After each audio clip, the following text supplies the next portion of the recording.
Olá, é com grande alegria que novamente nós estamos ministrando uma porção da palavra de Deus. Nós estamos numa série sobre final dos tempos, estamos falando dos sinais da vinda de Cristo, da segunda vinda que está tão próxima, né? E também estamos falando de fatos que vão ocorrer nessa segunda vinda. Hoje, o nosso objetivo é falar sobre o juízo final, certamente o tema mais triste da Bíblia. E também nós vamos ver no capítulo 20 de Apocalipse, o pior versículo da Bíblia, o mais triste de todos. Mas o nosso objetivo não é nos tornarmos expert dos fatos que vão acontecer, profetizados na palavra de Deus, que nós chamamos de escatologia, final dos tempos, estudo dos finais dos tempos. Mas o nosso objetivo é nós conhecermos para nos prepararmos, para a gente estar vigilante, para a gente estar avisando as pessoas que isso vai acontecer mesmo, que é inevitável, está escrito, né? A Bíblia tem o Velho e o Novo Testamento. No Velho Testamento nós temos muitas profecias, dezenas e dezenas, que foram cumpridas na época de Jesus e estão sendo cumpridas nos nossos dias, né? Por exemplo, um fato que nós vimos que foi profetizado no Velho Testamento é que a nação de Israel seria reconstruída num dia, quer dizer, oficialmente ela nasceria como uma nação reconhecida pelo mundo em um dia. E isso aconteceu em 1948. Então nós estamos vendo muitos fatos. Claro, a Bíblia é um livro inerrante, não há erros, né? O que está profetizado vai acontecer. O que está escrito aconteceu realmente, é verdade, é palavra de Deus, não é engano na palavra de Deus, né? Então, esse tema é um tema muito desagradável de se falar. Gostaríamos de nunca ter que entrar nesse assunto, mas ele é necessário, está profetizado, vai acontecer isso. Nós estamos falando sobre a volta de Jesus, e nós lemos no capítulo 19 de Apocalipse que Jesus vai vir sobre um cavalo branco. O seu cavaleiro se chama Fiel e Verdadeiro, julga e peleja com justiça. Seus olhos são chama de fogo. Na sua cabeça há muitos diademas e tem um nome escrito que ninguém conhece senão ele mesmo. Está vestido com um manto tinto de sangue. Seu nome se chama Verbo de Deus. Então essa é a segunda vinda de Jesus. Após a segunda vinda de Jesus, nós vamos ter um período de julgamento, né? Porque ele vem para julgar as nações, diz a palavra de Deus, né? Ele vem para reunir o seu povo, a sua igreja, aqueles que confessam que Jesus Cristo é o Senhor, aqueles que se curvam diante dele, não é? Essas pessoas que somos nós, seremos, a gente chama de arrebatados, recolhidos, né? Agora, já no capítulo 19, começa a falar de julgamento. A nossa ênfase é o capítulo 20.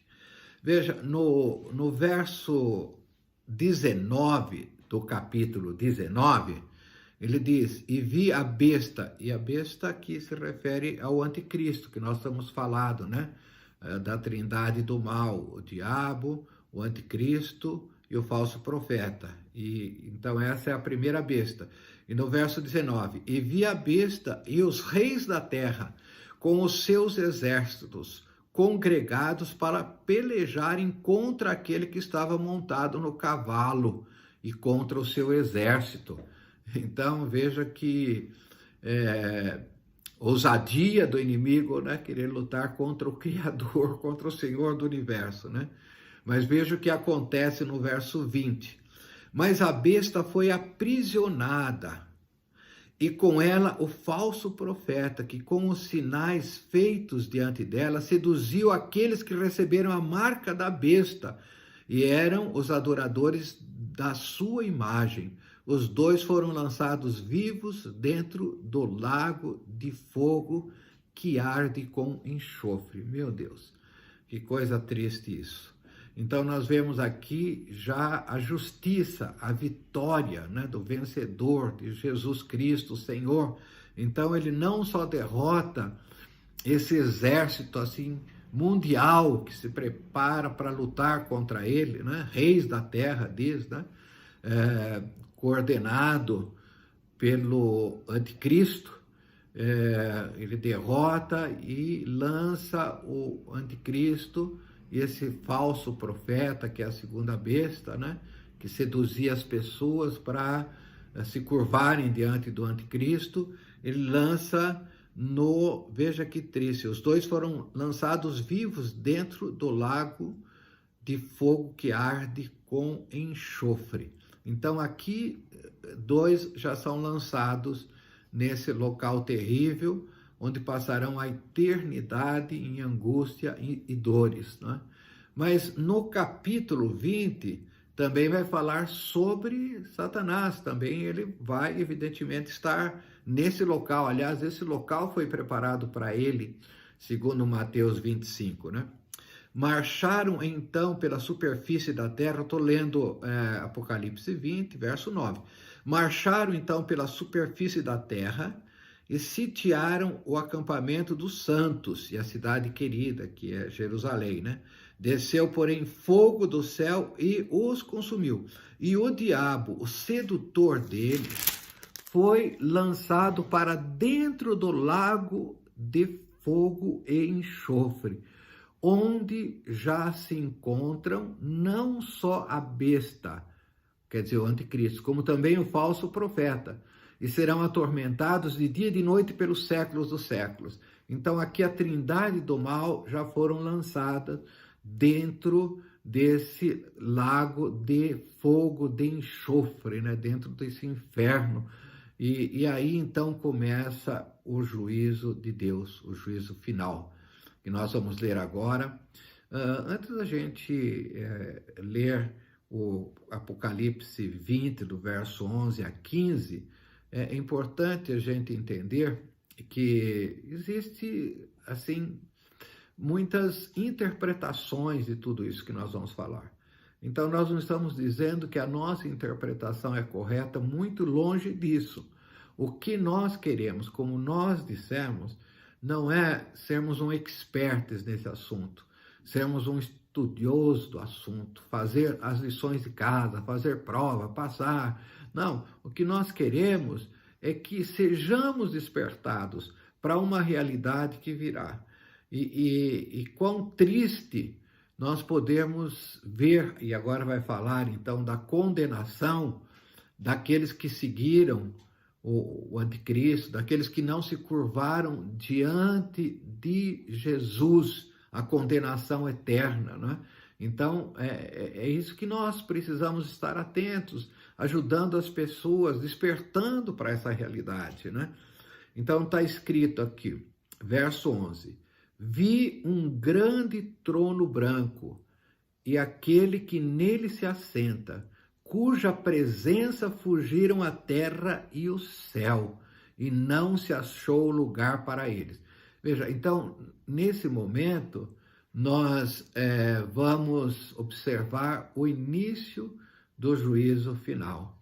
E quando Jesus aparece no trono branco, né, como aquele com todo o cetro de justiça, de poder, nós vamos observar aqui que todos querem fugir, ninguém suporta a luz de Jesus, a grandeza de Jesus, a majestade de Jesus, a pureza, a santidade de Jesus. Então todos querem fugir, né? Por que a gente diz que é Jesus que vai estar julgado?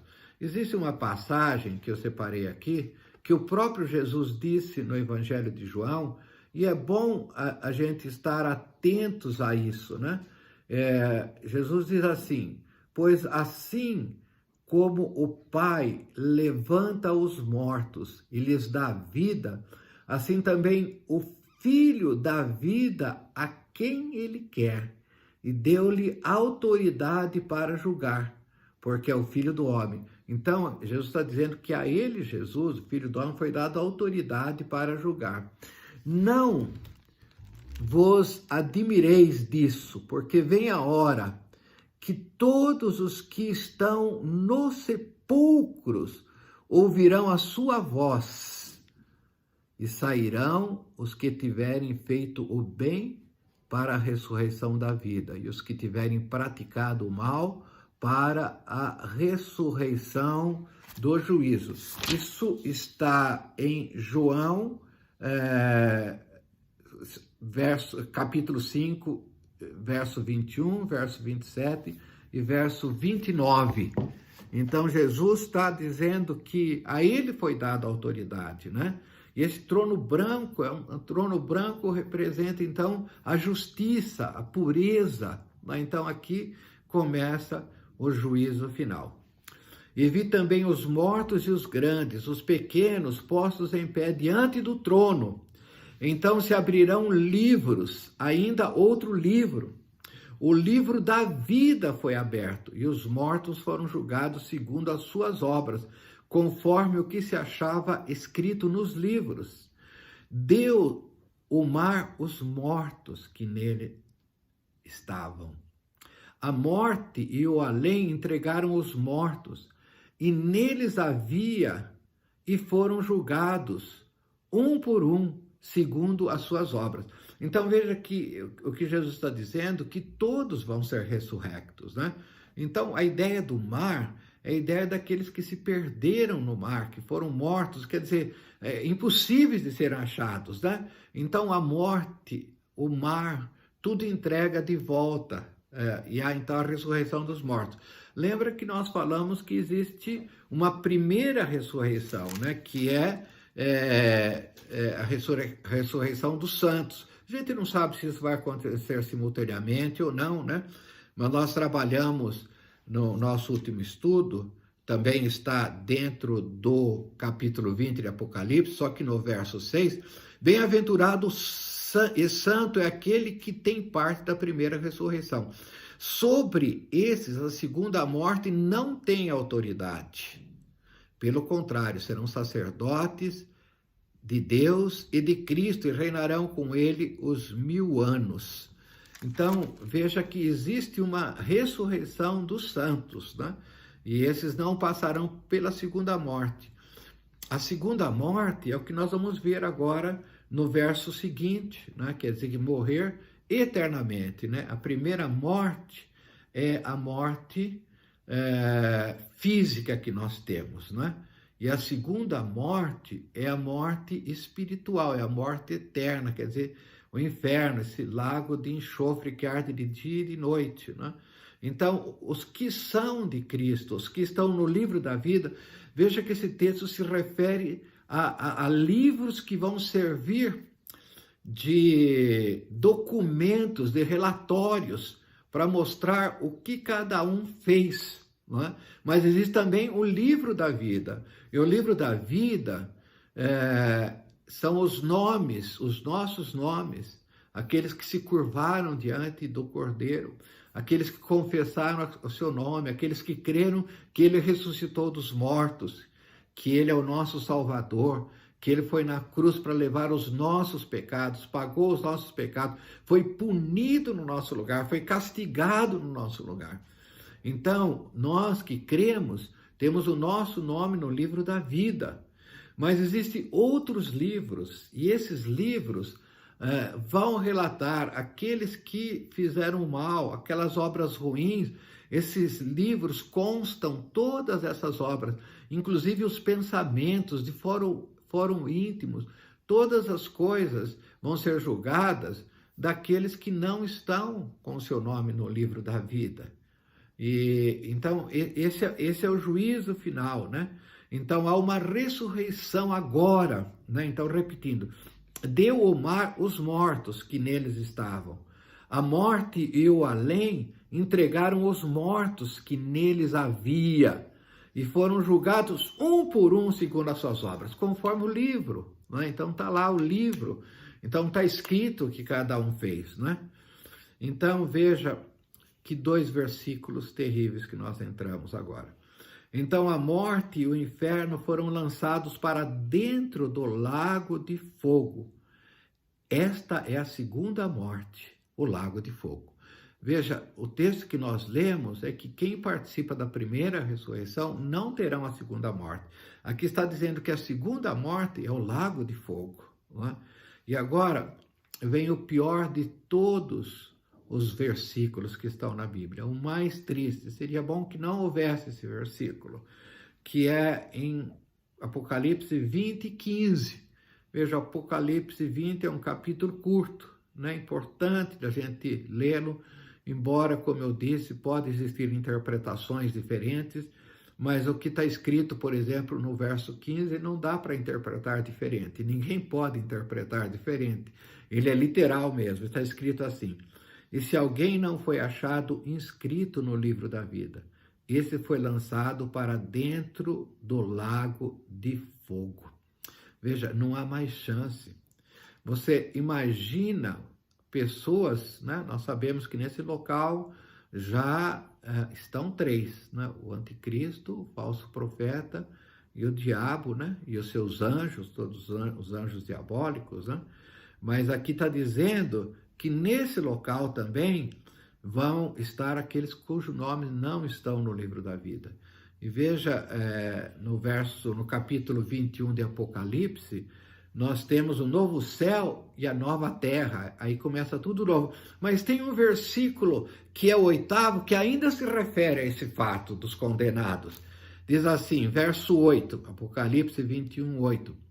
Quanto, porém, aos covardes, aos incrédulos, aos abomináveis, aos assassinos, aos impuros, aos feiticeiros, aos idólatras, e a todos os mentirosos, a parte que lhes cabe será no lago que arde com fogo e enxofre, a saber, a segunda morte. Então, novamente, há uma confirmação.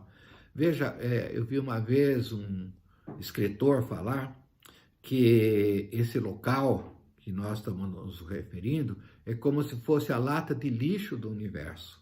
Então, Jesus vem no trono branco para julgar, para purificar a terra, para tirar tudo o que é pecado, tudo o que manchou, todos aqueles que não foram alcançados pelo sangue que nos purifica de todo pecado, pelo sangue de Jesus.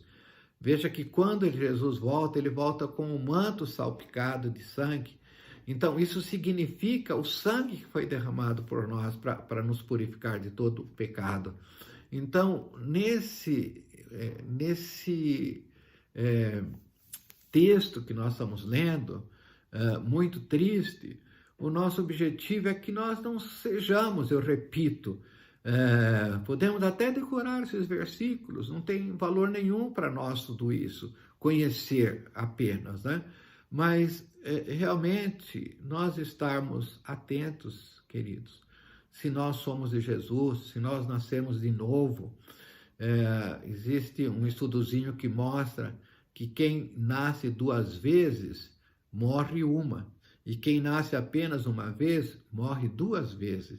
Isso é, quem nasce 2 vezes, nós nascemos fisicamente da carne e do sangue, mas quando nós temos um encontro com Jesus, entregamos nossa vida para Jesus, nós nascemos do Espírito e da água, através do Espírito Santo, que nos dá vida, que nos vivifica, e a água do batismo. Então, nós nascemos 2 vezes e nós vamos morrer uma, fisicamente só. Agora, quem não nasce de novo, quem não nasce em Cristo Jesus, quem não tem revelação, quem não confessa que Jesus Cristo é o Senhor, que manifestou em carne, que viveu no meio de nós e morreu naquela cruz, sem nunca ter cometido pecado, santo, perfeito, assumindo os nossos pecados sobre ele, sendo maldito no nosso lugar. Quem não reconhecer isso, não nasce a segunda vez, não nasce de novo. E quem não nasce a segunda vez, Então tem só um nascimento, portanto vai ter 2 mortes. Muito triste, mas isso é para nos alertar. Nós nascemos 2 vezes, queremos que todos nascem da carne e do sangue, mas do Espírito e da água também. Em nome de Jesus, Pai Santo, abençoa todos nós, Senhor, para que não só tenhamos consciência disso, que realmente isso vai acontecer, está escrito, não temos como fugir disso, mas que nós possamos estar vigiando e nós possamos estar levando essas notícias para pessoas que são nossos queridos, que nós conhecemos, amigos, familiares, que ainda não se curvaram diante do Filho de Deus, que tem o poder de julgar os vivos e os mortos. Nós pedimos que cada um de nós, Senhor, tenha esse desejo de estar avisando, de estar levando essa palavra no nome de Jesus. Amém, amém, amém. Que Deus abençoe a todos. Fiquem na paz de Cristo.